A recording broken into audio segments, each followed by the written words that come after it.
మహబూబ్ నగర్ జిల్లా municipal corporation పరిధిలోని Koilkonda X road 37వ డివిజన్ బీఆర్ఎస్ పార్టీ కార్పొరేటర్ అభ్యర్థి రాణి కోట్ల నరసింహుల్ని గెలిపించాలని కోరుతూ మాజీ మంత్రి వి శ్రీనివాస్ గౌడ్ ప్రచారం నిర్వహించారు. బీఆర్ఎస్ అభ్యర్థులను గెలిపిస్తే మున్సిపాలిటీలను అన్ని విధాలా అభివృద్ధి చేసుకుందామని అన్నారు.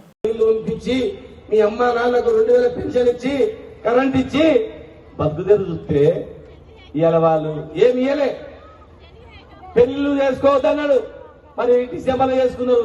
డిసెంబర్ చేసుకున్న వాళ్ళకి ఎవరికైనా బంగారం వచ్చిందా? మాసవాళ్ళు వచ్చిందా? వచ్చిన వాళ్ళు చేయలేపండి, రానోళ్ళు చేయలేపండి. నీకు వచ్చిందమ్మా? వచ్చిందా? రాలే కదా. ఇలా పెళ్లిళ్ళు చేసుకుంటే ₹1,00,000 ఇచ్చినా మేము, కళ్యాణ లక్ష్మి తెచ్చినా మేము, షాదీ ముబారక్ తెచ్చినా మేము, కానీ ఒక మాసం బంగారం ఇయ్యలే. రేపు వస్తే అడగండి అమ్మా, ఇంటి కామరా ఎవరైనా వస్తే అడగండి, ఆయన ఎమ్మెల్యే వస్తే అడగండి, భయపడకుండా అడగండి. ఏ బిడ్డ ఎప్పుడు ఇస్తామని చెప్పి అడగండి.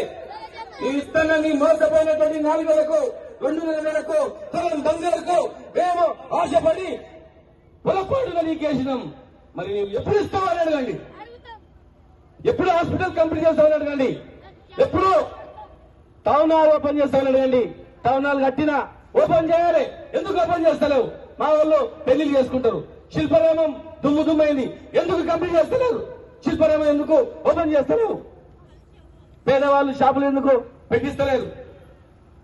ఎంతో ప్రణాళికతో మంచి మంచి రోడ్లు, హాస్పిటల్లు, కరోనా వచ్చినప్పుడు వీళ్ళంతా ఎక్కడ పోయిండ్రు? ఒకడని వచ్చి పలకరించిందా? ఇవాళ ఇట్లా కరోనా వస్తే ఎంతమంది చచ్చిపోతారో తెలియదు. ఎందుకంటే వీళ్ళు దొరకరు, వెళ్ళిపోతారు, పారిపోతారు. నేను నా ఇంటికి పోకుండా ప్రాణానికి పన్నంగా పెట్టి మిమ్మల్ని కాపాడుకున్నా. అయినా వాళ్ళ మాటలు మోసపోయి వాళ్ళ ఓటేసి ఇవాళ నువ్వు కంప్లీట్ చేయ పనులు అంటే నువ్వు పని ఎప్పుడు చేస్తావో చెప్పకుండా నా మీద మాట్లాడతావా?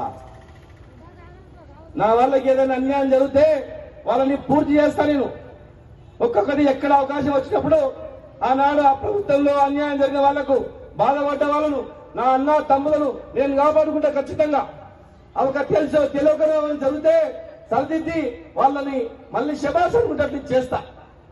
అవకాశం వచ్చినప్పుడు ఎట్లా సాయం చేయాలో చేస్తా. కానీ నువ్వేం చేస్తున్నావు? నువ్వు ఎందుకు సమాధానం చెప్తలేవు? ఇంకో మాట మాట్లాడతాడు. ఇలా నేను నిలబడ్డప్పుడు బీజేపీ వాళ్ళందరూ కాంగ్రెస్ ఏమని చెప్పాడు బీజేపీ క్యాండిడేట్. ఇలా మా రాణమ్మ వేరేలకు ఏమని చెప్తాడా? మా నరసింహలు చెప్తాడా? పాలన వేరే చెప్పాడు. పాలన ఉన్నంత వరకు నిజాయితీ వాడు కనుక పాలన ఉన్నంత వరకు నమ్ముకున్న పార్టీకి న్యాయం చేయాలని పాపులాడతారు తప్ప వేరే పని చేయడు కదా.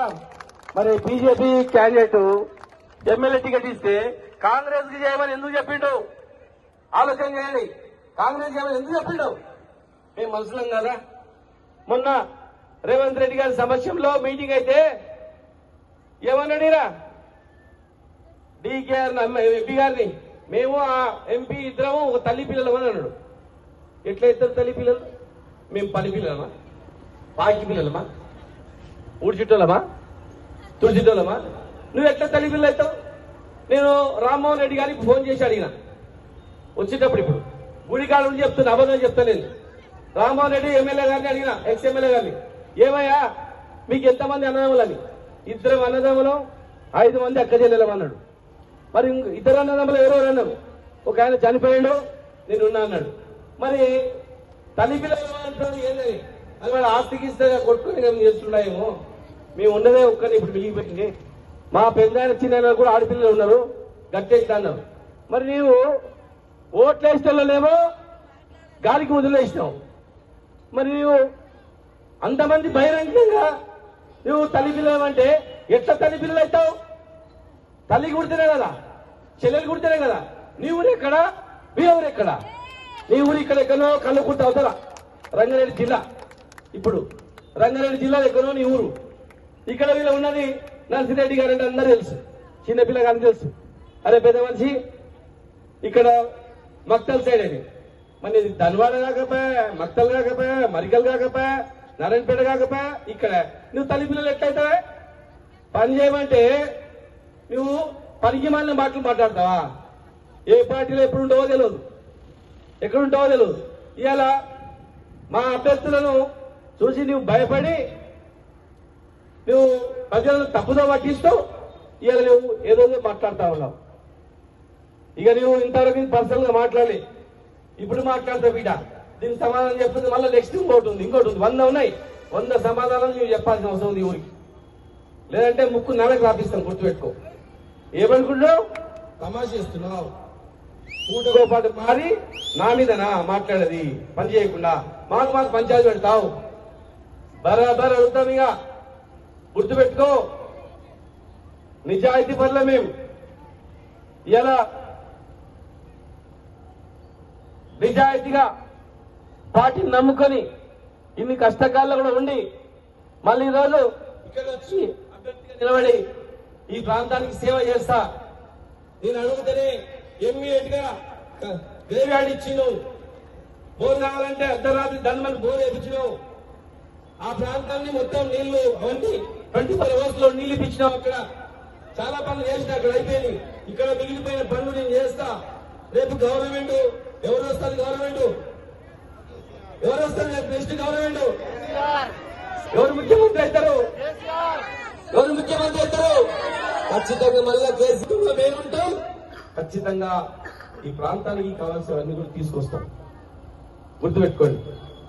ఈ ప్రాంతంలో చాలా మంది టికెట్ అడిగిండ్రు, చాలా మంది ప్రయత్నం చేసిండ్రు. కానీ ఇచ్చేది ఒకటే కదా, సెట్టింగ్ లోకి ఇస్తాను మాట ఇచ్చినాం. సరే, ఎవరైనా నష్టపోతే వాళ్ళకి కూడా ఖచ్చితంగా న్యాయం చేస్తాం. 100% న్యాయం చేస్తాం. ఎట్లా చేస్తామో మీకు చెప్తా. సమయం వచ్చినప్పుడు అవకాశం వచ్చి చేస్తా, గ్యారెంటీగా చేస్తా. కనుక దానిలో ఎవరు బాధపడ్డా కూడా బాధపడవద్దు. ఎందుకంటే ఒక టికెట్ కు 20 మంది అప్లై చేసింది, 20 మందికి ఇవ్వలేము. మరి నిజంగా అందరు కష్టపడి కూడా ఎవరికో దొరుకుతుంది. మరి సీనియర్ కౌన్సిలర్ గా ఒక నిజాయితీ పరుడుగా అవసరం అనుకుంటే ఆయన జైల్లో నుంచి ఖర్చు పెట్టి 10 రూపాయలు ఇస్తారు తప్ప వేరే ఏం లేదు. మరి మన ప్రాంతం నుంచే బొంబాయి పోయి ఒక గొప్ప పేరు సంపాదించుకొని దాన ధర్మాలు చేస్తూ ఎవరు అర్ధరాత్రి వచ్చినా వాళ్ళకు సాయం చేస్తూ మంచి పేరు తెచ్చుకున్నటువంటి కుటుంబం ప్రభాకర్. సొంతం అన్న ప్రభాకర్ కూడా అండగా ఉన్నాడు, ఏమైనా సరే లెక్క చేయడు. కనుక మరి అలాంటి వ్యక్తి ఇక్కడ రావడం జరిగింది.